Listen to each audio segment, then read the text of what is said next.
আসসালামু আলাইকুম। আশা করি সবাই ভালো আছেন। আমরা মানুষ, আর আমরা মানুষের জন্য সবথেকে গুরুত্বপূর্ণ কোনগুলা? এই প্রশ্নটার উত্তর আমরা এক একজন মানুষ এক একভাবে দিবে, তাই না? অনেকের কাছে আমাদের কাছে সবথেকে দামি জিনিস হচ্ছে আমাদের টাকা, আমাদের পয়সা, আমাদের ধন, আমাদের সম্পদ। কিন্তু আসলেই কি এগুলো আমাদের কাছে অতটাও মূল্য রাখে?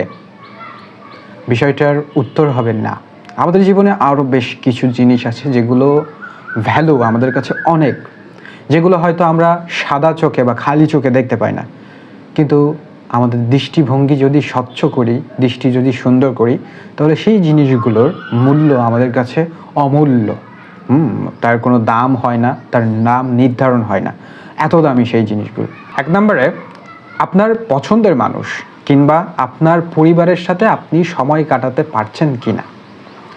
যদি পারেন আপনার পছন্দের মানুষের সাথে সময় কাটাতে এবং আপনার পরিবারের, আপনার রিলেটিভের সাথে, আপনার সন্তান, আপনার স্ত্রী, মানে আপনার জীবনের যারা পরিচিত আছে তাদের সাথে আপনি সময় কাটাতে পারতেছেন, এটাই হচ্ছে আপনার কাছে হতে পারে সবথেকে দামি একটা জিনিস। হ্যাঁ, এই সময়টার মূল্য আপনি হয়তো টাকা, হয়তো পয়সা, হয়তো সোনা দানা কোনো কিছু দিয়েই এর মূল্য নির্ধারণ করতে পারবেন না, যদি আপনি আপনার ফ্যামিলি, পরিবার কিংবা পছন্দের যে মানুষগুলো তাদের সাথে সময় দিতে পারেন। সেকেন্ড নাম্বারে আছে আমাদের স্বাস্থ্য। আমাদের স্বাস্থ্য যতক্ষণ ভালো আছে ততক্ষণ পর্যন্ত আমরা স্বাস্থ্যের মূল্য দিতে জানি না।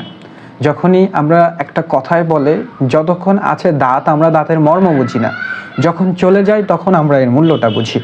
তো ঠিক এভাবেই যদি আমাদের স্বাস্থ্য ঠিক থাকে, এটা যে আমাদের জন্য কতটা মূল্যবান একটা সম্পদ সেটা আমরা খালি চোখে দেখতে পাই না।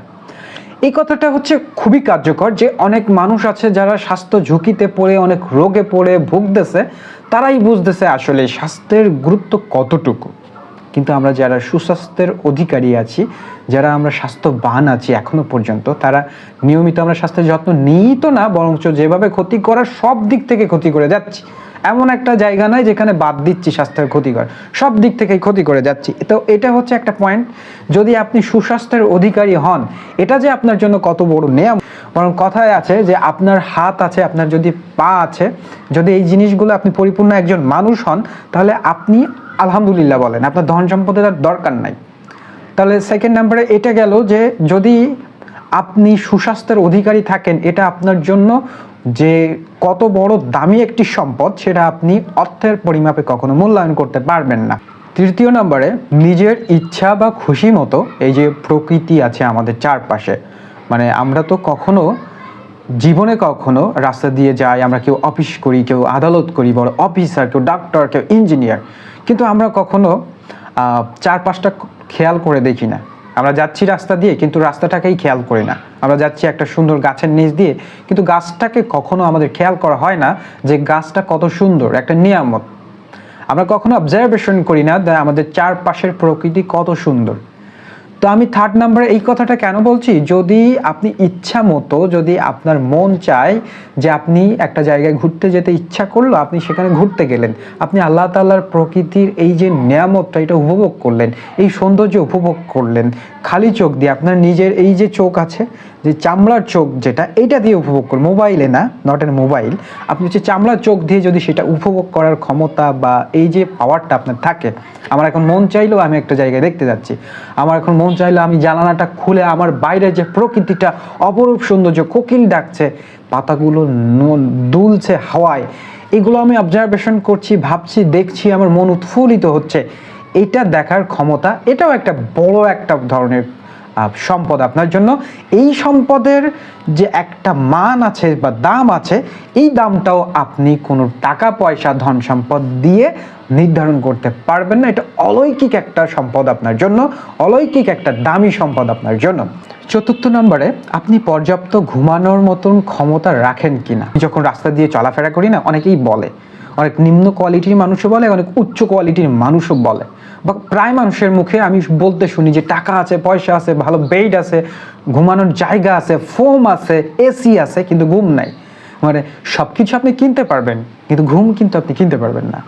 ঘুম কেনা যাবে যদি ঘুমের ঔষধ খান। কিন্তু আমি বলতে চাচ্ছি যদি আপনার প্রাকৃতিকভাবে অর্গানিক উপায়ে যদি আপনি ঘুমানোর ক্যাপাবিলিটি অর্জন করতে পারেন, এইটা যে আপনার জন্য কত বড় একটা নিয়ামত, কত বড় একটা পাওয়া, এটা আপনি সম্পদ দিয়ে, টাকা দিয়ে, পয়সা দিয়ে নির্ধারণ করতে পারবেন না। হ্যাঁ, এটা কিন্তু বাস্তব। অনেক বড় লোক, বিলিয়নার, মিলিয়নার, তাদের টাকা আসে, পয়সা আছে, কিন্তু তারা ঘুমাতে পারে না। রাতে ঘুমাতে গেলে এপাশ ওপাশ করে।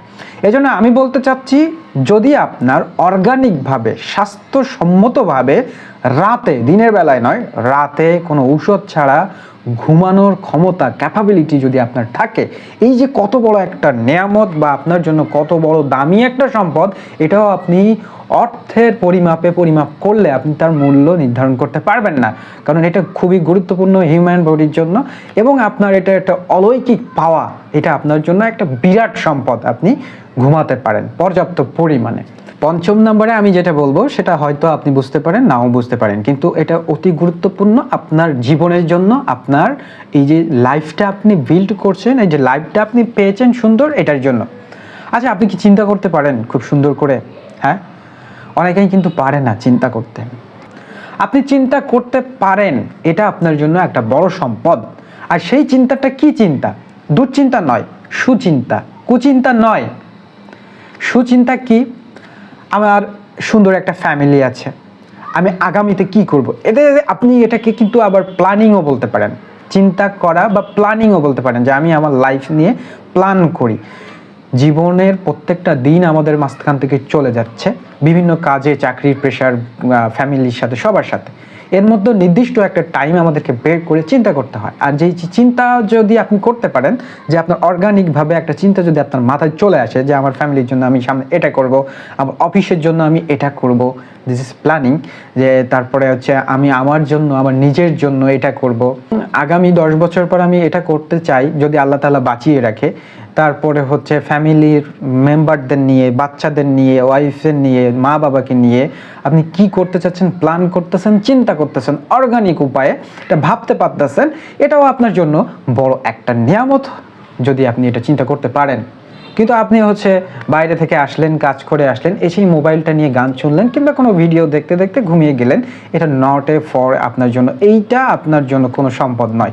যদি আপনার মাথায় অর্গানিকভাবে একটা চিন্তা আসে, আপনি যদি চিন্তা করতে পারেন যে আমার ফ্যামিলির জন্য, আমার পরিবারের জন্য অর্গানিকভাবে আপনি কি করছি, 5টা মিনিট 10টা মিনিট বসে আপনি ভাবছেন, চিন্তা করছেন, আমি কি কি করলাম, কি কি করব, ভালো মন্দ সব কিছু অবজারভেশন করার মতন চিন্তা যদি আপনি করতে পারেন, দিস ইজ আপনার জন্য এইটাই হচ্ছে বিরাট একটা পাওয়া, যেটার মূল্য আপনি টাকা পয়সা, অর্থ সম্পদ দিয়ে কখনো নির্ধারণ করতে পারবেন না। এবং এগুলো যদি আপনার থাকে, তাহলে আপনি সুখী মানুষ তো বটেই, এবং ধনী মানুষ।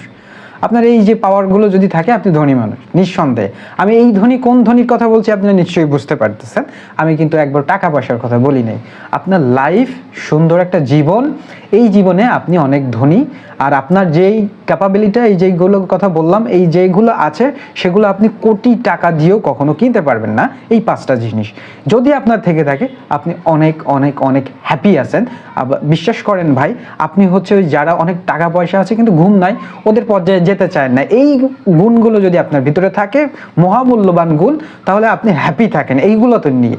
দিস ইজ হ্যাপিনেসের একটা সূত্র। তো কথা আর বাড়াবো না, সবাই ভালো থাকবেন, সুস্থ থাকবেন। আল্লাহ হাফেজ।